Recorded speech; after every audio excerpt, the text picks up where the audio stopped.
On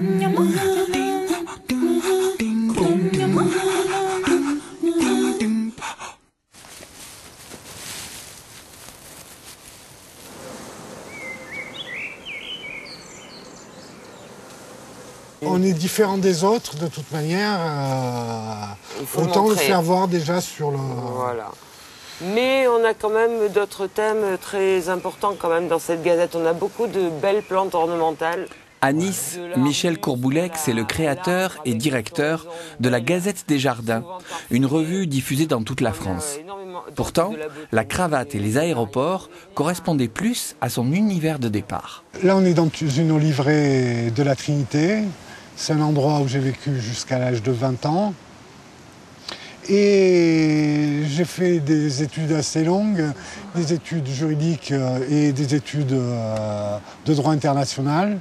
Et pour les financer, ou du moins pour financer mes voyages, j'ai travaillé pour la pharmacienne de Draps, qui réhabilitait une olivrée. Donc moi qui n'avais jamais touché la terre de ma vie, je me suis retrouvé derrière un motoculteur, avec une débroussailleuse dans la main, une tronçonneuse, et là j'ai ressenti les premiers bonheurs de travailler.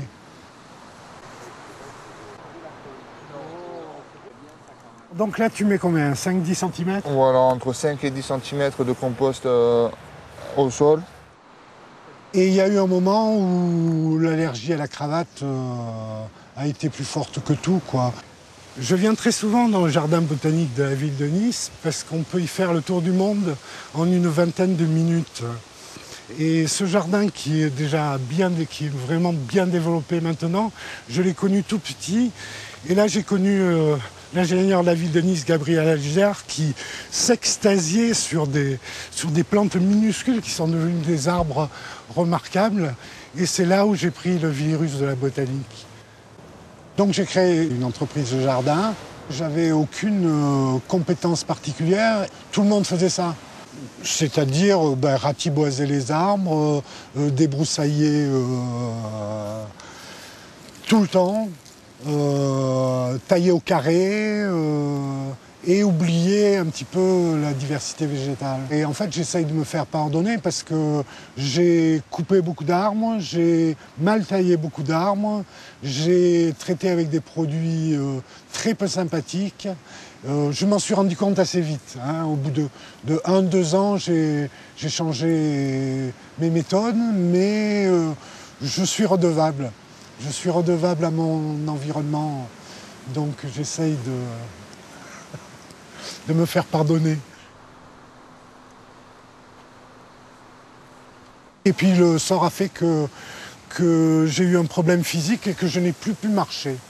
Et donc il a fallu se recycler.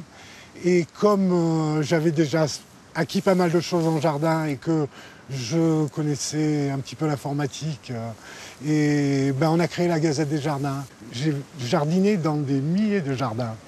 Et pouvoir le partager avec des lecteurs, se rendre compte que des gens situés dans d'autres endroits en France ou même aux États-Unis, en Australie, on a des abonnés. La Gazette se trouve chez tous les bons marchands de journaux depuis 17 ans maintenant. Elle sort tous les 2 mois. Tous les textes, sans exception, sont écrits bénévolement par des jardiniers. Dernier combat de la Gazette et de Michel, faire accepter l'idée d'un jardinage éco-responsable dans les copropriétés, comme le pratique son ami Jean-Pierre au Centre des finances d'Antibes. Une décision prise après l'intoxication des salariés à des produits de traitement du jardin d'hiver diffusés par la climatisation. En fait, c'est une démarche globale, à mon avis, qu'il faut avoir. Dans la plupart des cas, on se dit c'est quoi ce tas de branches? Complètement. Complètement. D'ailleurs, on a perdu des chantiers parce qu'on laissait des tas de branches dans certaines copropriétés. Et tous ces petits trous, c'est tout à des animaux qui viennent. Tu vois, c'est assez épais. Tu as bien 10 cm. J'ai bien 10 cm de mulch là. Au premier regard, c'est un tas de branches, et en fait, c'est un tas de vie.